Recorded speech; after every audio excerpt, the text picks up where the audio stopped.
নমস্কার, আমি দেবপ্রসাদ দাস, যাদবপুর বিশ্ববিদ্যালয়ের অন্তর্গত শারীর শিক্ষা বিভাগের একজন গবেষক। আবারও চলে এসেছি একটি শিক্ষামূলক ভিডিও নিয়ে।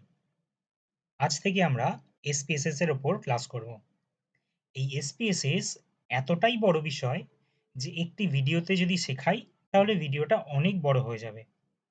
তাই আমরা পার্টে পার্টে শিখব এবং প্রত্যেকটা বিষয় একেবারে ধরে ধরে শিখব। চলো তাহলে শুরু করি। সবার প্রথমে আমাদের এই এসপিএসএস সফটওয়্যারটা ওপেন করে নিতে হবে। এবার এই এসপিএসএস সফটওয়্যারটা ওপেন করার পরই আমাদের এই একটি ডায়ালগ বক্স আসে। এই ডায়ালগ বক্সটার এই মুহূর্তে আমাদের কোনো প্রয়োজন নেই, তাই এটা আমরা বন্ধ করে রাখবো। এবার এই বেসিক জায়গাগুলো শুরু করার আগে আমাদের এসপিএসএস সম্পর্কে দু চারটি বিষয় জেনে নেওয়া দরকার। এই এসপিএসএস এর ফুল ফর্ম হলো statistical package for social sciences. অর্থাৎ এই এসপিএসএস সফটওয়্যার কি করে, আমাদের বিভিন্ন রকমের ডেটা স্ট্যাটিস্টিক্যালি অ্যানালাইজ করতে সাহায্য করে।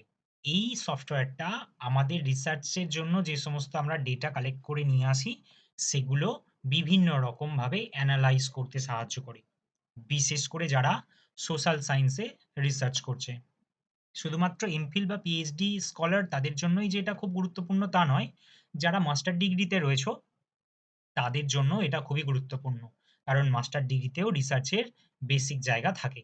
যখন তোমরা মাস্টার ডিগ্রিতে হাতেখড়ি করবে রিসার্চের, তখন এই এসপিএসএস সফটওয়্যারটারও কিভাবে ব্যবহার করতে হয় সেটাও জেনে নেওয়া দরকার। এবার আমরা তাহলে শুরু করি। এখানে বাঁদিকে নিচের দিকে কর্নারটায় দেখো দুটো অপশন রয়েছে, একটা ডেটা ভিউ, একটা ভেরিয়েবল ভিউ। ডেটা ভিউ কথার অর্থ হচ্ছে যে আমরা ডেটাটাকে দেখব, এবং ভেরিয়েবল ভিউ কথার অর্থ হচ্ছে আমরা আমাদের রিসার্চের ক্ষেত্রে যে সমস্ত ভেরিয়েবলগুলোকে সেট করে রাখবো সেইগুলোকে এখানে পুট করতে হবে বা সেগুলোকে আমরা দেখতে পাবো। অর্থাৎ ডেটা ভিউতে আমরা ডেটা পুট করব এবং সেটা দেখতে পাবো, ভেরিয়েবল ভিউতে ভেরিয়েবল পুট করব এবং সেটা দেখতে পাবো।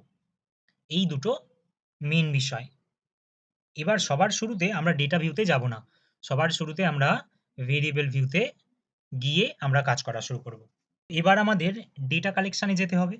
ডেটা কালেকশানে গিয়ে আমাদের ডেটা নিয়ে আসতে হবে। সেটা হতে পারে নিউমেরিক্যাল ডেটা, অর্থাৎ নাম্বার দেওয়া কোনো ডেটা, অথবা হতে পারে কোনো ক্যাটেগরিক্যাল ডেটা। যে কোনো ক্যাটেগরি আছে, যে যেমন মেল ফিমেল এটা একটা ক্যাটেগরি, স্মোকার নন স্মোকার এটা একটা ক্যাটেগরি। আবার যদি নিউমেরিক্যাল বলি তাহলে এজ কত, এই যে 50 বছর, 40 বছর, 30 বছর, এগুলো হচ্ছে নিউমেরিক্যাল ডেটা।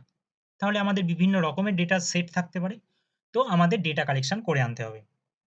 আমার এখানে একটা স্যাম্পল ডেটা রয়েছে, যেখানে কি রয়েছে age, height, weight, SBP, DBP আর এইচআর।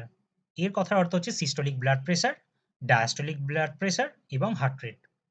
এটা কম বেশি প্রত্যেক ডিসিপ্লিনেই এই ধরনের ডেটা ব্যবহার করা হয় বা এই ধরনের ডেটা কালেক্ট করা হয়, তাই আমি কমনলি এই কটা প্যারামিটার্স নিয়েছি বা ভেরিয়েবলস নিয়েছি।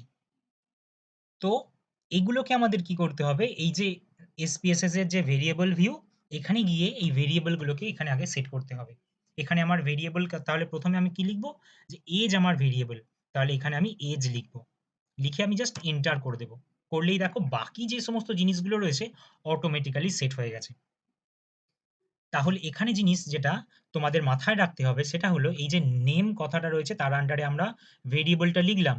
খেয়াল রাখবে এখানে তোমাদের কোনো প্রকার স্পেস নেবে না। যদি তুমি মনে করো যে এজ লেখার পরে একটা স্পেস দিয়ে এজ ক্যাটেগরি বা অন্য যা খুশি আমি লিখবো একটা স্পেস ব্যবহার করে, তাহলে কিন্তু যদি আমি দেখি, দেখো নিচ্ছে না। এর কথার অর্থ হলো যে আমাকে স্পেস ব্যবহার করলে হবে না, তাহলে আমাকে এই আন্ডারস্কোর ব্যবহার করতে হবে। দেখো এবার আমি এন্টার মারলাম, নিয়ে নিল। তাহলে আমার এখন ক্যাটেগরি করার দরকার নেই, আমি এখানে শুধু এজ লিখলাম, লিখে এন্টার মারলাম। তাহলে আমার পরবর্তী ভেরিয়েবলগুলো কি ছিল, হাইট ছিল, ওয়েট ছিল। তাহলে সেটাও আমরা পরপর লিখে নেব। এজ হয়েছে, এবার হাইট, এন্টার মারো। তারপরে এজ হয়েছে, ওয়েট হলো, এবার হাইট, হাইট হয়ে গেল। তারপর এসবিপি, এসবিপি এখানেও দেখো আমি কিন্তু সিস্টোলিক ব্লাড প্রেশার স্পেস দিয়ে লিখিনি বা এসবিপি এখানে স্পেস দিয়ে আমি লিখিনি, সব কিছু ক্যাপস লক অন করে এবং কোনো স্পেস ছাড়া লিখছি। এবার এইটার ফুল ফর্মটা আমাদের কোথায় লিখতে হবে? এইটার ফুল ফর্মটা আমাদের এই যে লেভেল কথাটা রয়েছে, এই লেভেলে গিয়ে আমাদের ফুল ফর্মটা লিখতে হবে। এখানে এবার তুমি লেখো। এখানে space allowed. Systolic blood pressure. বোঝা গেছে? যখন তোমরা অ্যানালিসিস করবে বা যখন আমরা অ্যানালিসিস করব, দেখবে তখন আর এসবিপি কথাটা আসবে না। কারণ এই লেভেলে এই ফুল ফর্মটা দিয়েছি, তখন ওই যে অ্যানালিসিস করে টেবিলগুলো আসবে, সব জায়গায় সিস্টোলিক ব্লাড প্রেশার কথাটা আসবে। এটা তার শর্ট ভার্সন। তাহলে এখানে এবার আমরা ডায়াস্টোলিক ব্লাড প্রেশার লিখে দিলাম। এখানে আমরা ফুল ফর্মটা লিখে দেবো, ডায়াস্টোলিক ব্লাড প্রেশার। এরপর কি ছিল? এরপর ছিল হার্ট রেট। তো এখানে আমরা এইচআর লিখে দিলাম এবং এখানে গিয়ে ফুল ফর্মটা লিখে দিলাম। যদি তোমাদের মনে হয় যে আমার ভিডিওটা খুব স্লো হয়ে যাচ্ছে এবং আমার বোঝানোটা খুব স্লো হয়ে যাচ্ছে, তাহলে তোমরা ইউটিউবের ওই সেটিংসে দেখবে রাইট কর্নারের উপরের দিকে সেটিংস অপশানে গিয়ে তুমি এই ভিডিওর স্পিডটা বাড়িয়ে দিতে পারো। এখন আমাদের এই ৬টা ভেরিয়েবল পুট করা হয়ে গেল। এই ভিডিওটা আমি এখানেই শেষ করছি।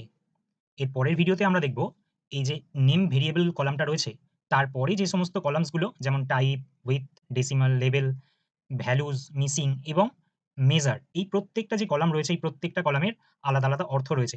এগুলো কি, কোথায় কি ব্যবহার করতে হয়, কোথায় কি ইনপুট দেওয়ার প্রয়োজন আছে, কোথায় কোনো প্রকারের ইনপুট না দিলেও চলবে, সেই সমস্ত বিষয় নিয়ে আমি পার্ট 2 তে ফিরে আসছি।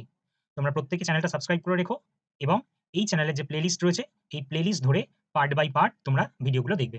যদি কোনো একটা ভিডিও স্কিপ করে যাও, তাহলে কিন্তু তুমি পরের ভিডিও দেখলে কোনো লিঙ্ক খুঁজে পাবে না। পরপর পার্ট বাই পার্ট ভিডিওগুলো দেখবে, তাহলে এই SPSS সম্পর্কে তোমাদের একটা সম্যক ধারণা তৈরি হয়ে যাবে। সকলে ভালো থাকবে। নমস্কার।